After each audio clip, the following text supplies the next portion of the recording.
स्वागत है हमारे पीएस क्लासेस में आप लोग का एक बार फिर से। अभी तक आप लोग ये केमिस्ट्री का चैप्टर हेलो एल्केन और हेलो एरीन पढ़ रहे हैं और ये 4 टॉपिक अभी तक हम लोगों ने कवर कर लिया है। पहला आप लोगों को मैंने डिफिनीशन इंट्रोडक्शन दिया था हेलो एल्केन हेलो एरीन का।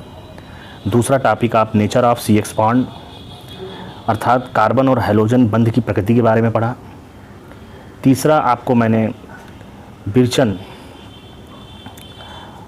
किस तरह से हेलो एल्केन और हेलो एरीन बनाए जाते हैं उनकी बात की है। और एक टॉपिक हम लोग IUPAC नॉमेनक्लेचर हेलो एल्केन और हेलो एरीन के पढ़ा है। ये आज का 5वां टॉपिक है कि हेलो एल्केन और हेलो एरीन के भौतिक गुण के बारे में आप लोग पढ़ेंगे। बहुत ही अच्छा ये आज का टॉपिक है। किसी भी ऑर्गेनिक कंपाउंड का जो फिजिकल प्रॉपर्टीज़ है उसको हम समझेंगे कैसे कि फिजिकल प्रॉपर्टीज़ होता क्या है। तो आपने जूनियर क्लासेस में पिछले क्लासेस में पढ़े होंगे कि फिजिकल प्रॉपर्टीज़ का जो बेसिक फंडा है कि उसकी फिजिक्स कैसी है, उसकी आकृति कैसी है, वो देखने में कैसा लगता है।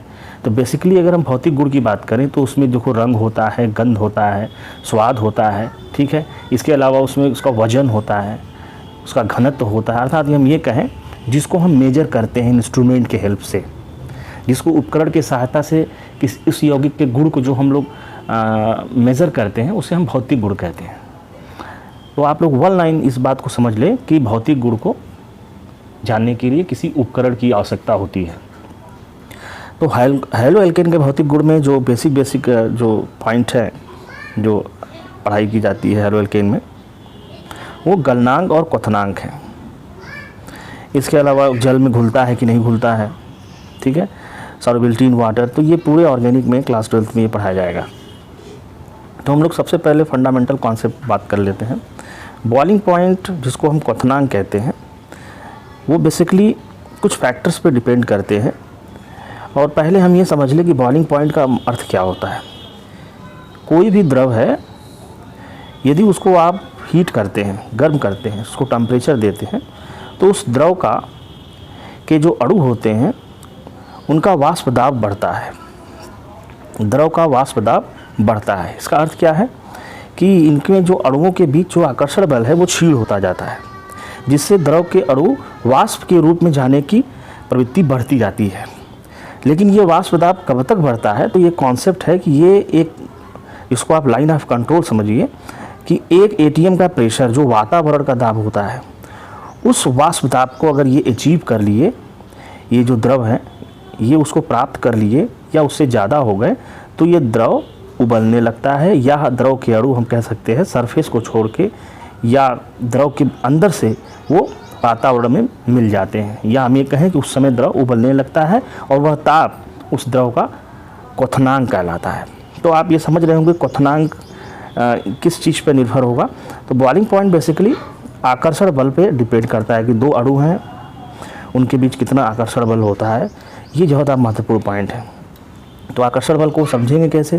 तो आकर्षण बल आप लोग को पिछले क्लासेस में आपने पढ़ा होगा कि सबसे जो स्ट्रांग आकर्षण बल होता है वो हाइड्रोजन बॉन्ड होता है, ठीक है।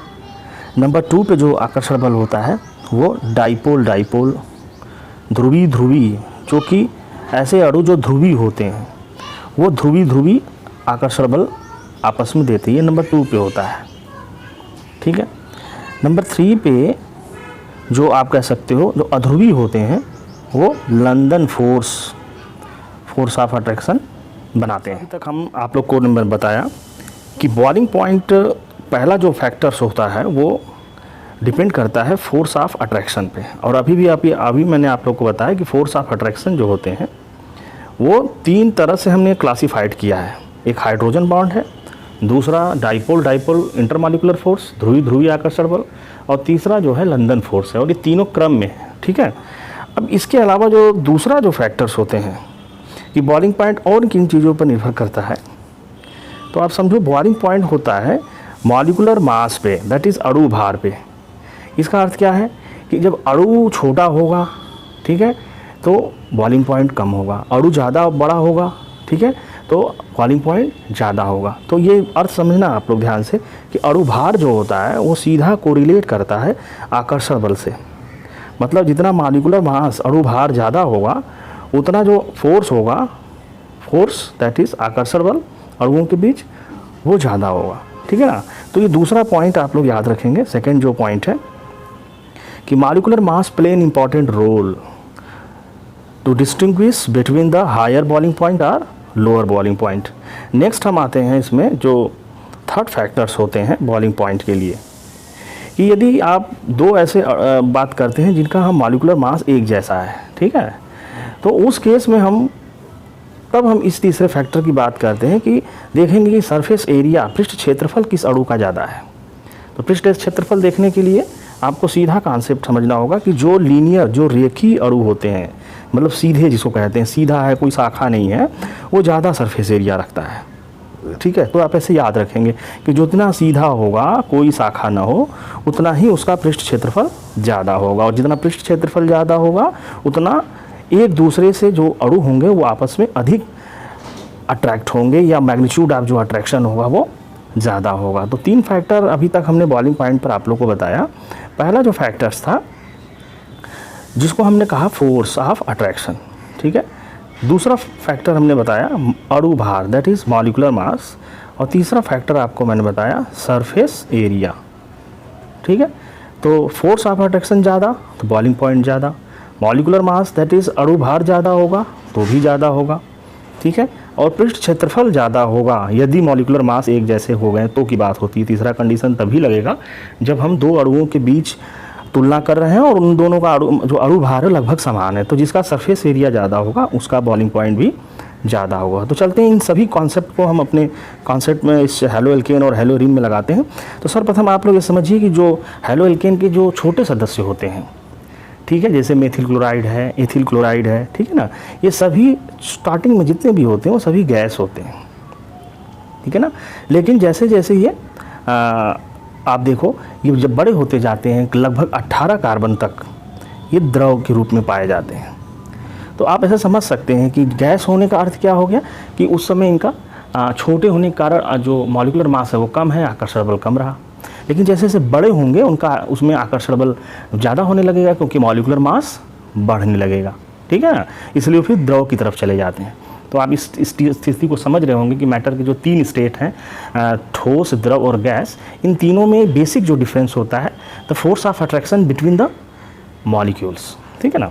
आइए आप आगे बात करते हैं हम लोग कि उस केस में क्या होगा कि अगर हम सिंपल बात करते हैं कि किस हैलाइड का क्वथनांक ज़्यादा होगा। तो देखो आप ये जो एग्जांपल दिया हुआ है RI, RBr, RCl, RF, जैसा भी हमने आपको बताया कि जो बड़े होंगे उनका बॉइलिंग पॉइंट ज़्यादा होगा। तो आप आयोडीन देख सकते हो, आयोडीन साइज में बड़ा है तो RI का जो अणु भार होगा वो भी ज़्यादा होगा। R का मतलब सिंपल समझना आप लोग, एथिल, मेथिल, कोई भी कार्बन होगा, ठीक है ना।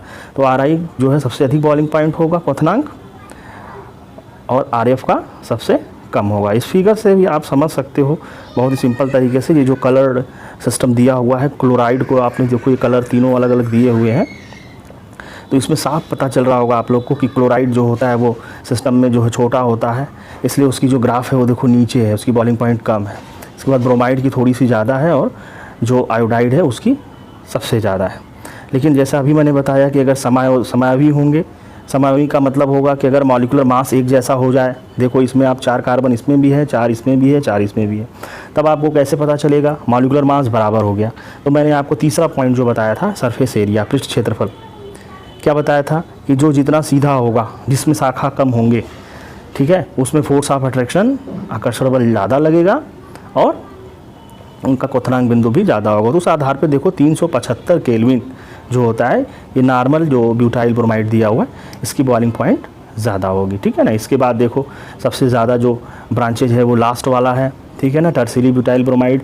ये लगभग स्फेरिकल होता चला जा रहा है, गोलाकार शेप ले गया हुआ है, और गोला सिस्टम का जानते हो क्षेत्रफल कम हो जाता है लीनियर के रिस्पेक्ट में, ठीक है। तो आते हैं हम लोग अब जो तीसरा जो मुख्य पॉइंट है हेलो एरीन के लिए। तो हेलो एरीन में आप देखोगे कि जो सिंगल जो सिस्टम होते हैं, तो सिंगल सिस्टम में कॉन्सेप्ट वही है। जैसे आपको मैं बताऊं क्लोरोबेंजीन है, ठीक है, तो क्लोरोबेंजीन और ब्रोमोबेंजीन, आपसे पूछे कि दोनों में किसका बॉइलिंग पॉइंट ज़्यादा होगा, तो वही पुराना कॉन्सेप्ट लगेगा। ब्रोमीन ज़्यादा बड़ा होता है क्लोरीन से, इसका मॉलिक्यूलर मास ज़्यादा होगा और इसकी बॉइलिंग पॉइंट ज़्यादा हो। तो बॉइलिंग पॉइंट सिंगल सिस्टम के लिए जैसे आपने हेलो एल्केन का पढ़ा है वैसे हेलो एरीन का होता है, ठीक है। तो अब आप ये भी कह सकते हो कि अगर डाई सिस्टम होता है, डाई हेलोबेंजीन जिसको हम कहते हैं, उनमें भी सेम केस होता है, क्वथनांक लगभग जो है समान होते हैं, ठीक है, अगर एक जैसा हाइड्रोजन लगा है। लेकिन आप इस बात को ध्यान रखेंगे कि गलनांक जो होता है, मेल्टिंग पॉइंट, ये बहुत ही महत्वपूर्ण पॉइंट हो जाएगा।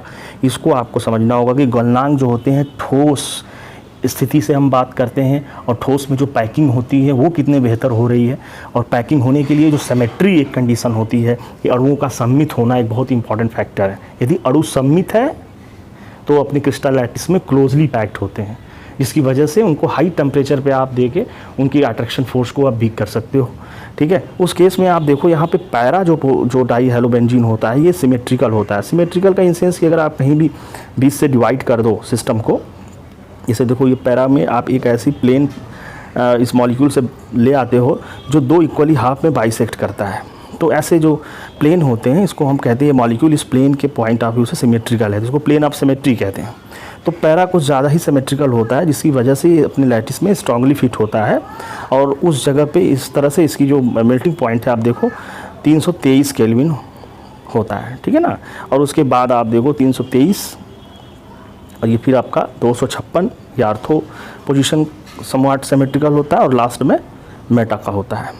तो इस बात को समझेंगे आप कि गलनांक को डिसाइड करते समय हेलो एरीन सिस्टम में सिमेट्रिकल कॉन्सेप्ट को इस्तेमाल करना होता है, और इसमें पैरा जो होता है वो ज़्यादा सिमेट्रिकल होता है।